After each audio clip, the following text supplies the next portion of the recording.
Hi everybody, I'm McCall Sahai with Be the Lighthouse, and today we're going to read more of Heroes of the Light. First, I want to give a big shout out and a thank you to my new subscriber, Jeanette. Thank you for supporting the channel. So let's get back to it where we left off. So we're up to Footsteps in the Night, Chapter 3, is where the last video was. I quit keeping track of promotions and medals. Mom and Whitefeather made a big deal out of them, but they've never meant that much to me. Rank is very informal in our outfit anyway. I'm in charge, Whitefeather's my second, and that's that. If anything, my troubles had only increased as the dynamic around camp had completely changed. Whitefeather is always making tea and somehow making smokeless fires.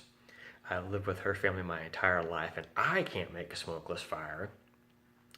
She somehow always has a different flavor of tea for whatever I need. I never say anything, yet she always has it ready, which further infuriates Obi. Pretty much anything other than fighting infuriates Obi. Not that we don't see more than our share of fighting, because we certainly do. Death seems to follow wherever I walk, and even Obi says it's easy to tell where we've been, just follow the smoke. She's right, too. She's always writing me about Whitefeather and everything under the sun. Obi is far and away the unhappiest person I've ever met.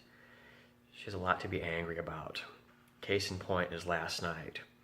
Whitefeather brought me some tea to help me sleep. A lot on my mind, so I often have a hard time falling asleep. As soon as Whitefeather moves along, Obi tears into me.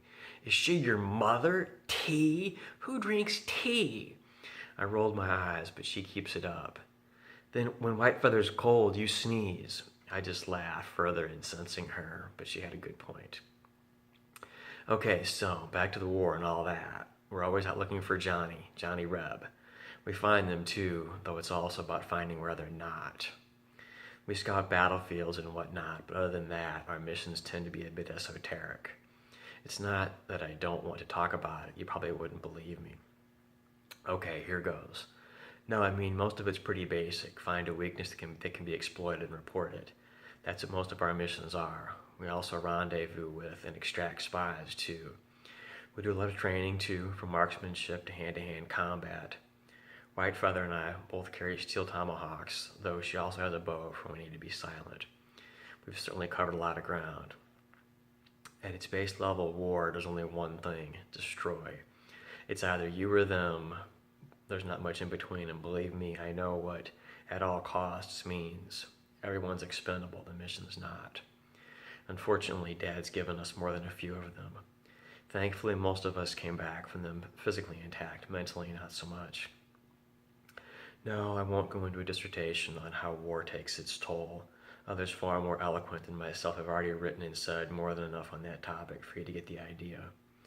The war ebbed and flowed, as wars tend to do, and we were there throughout. Dad said the war would have lasted twice as long if not for our efforts. I'm not sure about that. All I know is there was no peace for us, as the wars on the frontier awaited us. Footsteps in the Night, Chapter 4. I put it to Whitefeather. She smiled in her ever-angelic glow and replied, "We go where we're needed." Everyone nodded, and with that we were westward bound. Obi had really matured and grown tremendously as a person. The fire had long since faded, though she was as tenacious as ever. The team changed, as did the mission, but the core group remained. Tonio somehow carried even more knives, if such a thing was possible, and Doc Trainer was now a full-fledged doctor. Don't ask me how he had time to attend medical school with all the riding and fighting we did. The team was surprisingly intact, considering everything we had been through. He made that happen, patching us up under fire in the night and whatnot. Sure, it was war, duty and all that, but it's the friends you die for. It's the friends you hold in the night and you step up and say, "I got this," so they don't have to, so maybe they get home. You keep doing it because it needs doing. Peace has its price, but peace at the end of a gun isn't peace. Am I proud of what we've accomplished? If not for our efforts, the war likely would have lasted longer with a corresponding increase in devastation, so yes, I am. Someone has to stand against the darkness. The frontier, however, was a completely different story. I won't debate semantics with you, and believe you me, I am fully aware of the fact that my father's arrangement with Whitefeather's tribe is highly unique. Someone has to stand against they that set out to destroy. That someone is us. I won't go into how long the wars lasted or how the trail led us far and wide. And it goes far beyond all questions of who was right and who was wrong. I'm here to preserve the peace, and our friendship with White Feather's tribe held great weight among the tribes, as did our marriage. Did we change the world? No. But I like to think we made a difference. When the trail is dark and cold and you need help, we'll be there. Safe travels. Signed, Dylan Harper. To new beginnings. We lit the pyres and sang the song of the dead to guide the souls of our fallen comrades across the plains of dead, lest they wander for all eternity. My brother was among the fallen. As he had been first warrior, I inherited his position in his family. The fires burned late into the night. As second warrior, I had been my brother's second in command, but the position isn't inherited. You have to earn it.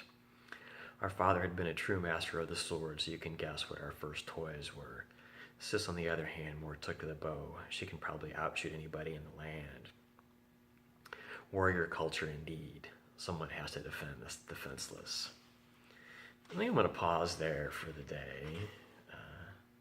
We'll do another video reading more soon. As I've mentioned before, it's a collection of it's an ongoing, it's a continuing story, but as it evolves, it's perpetually told from a different perspective. So it's a lot of fun. I've never written anything like that, and I hope you all enjoy that. And I will see you soon. Satnam.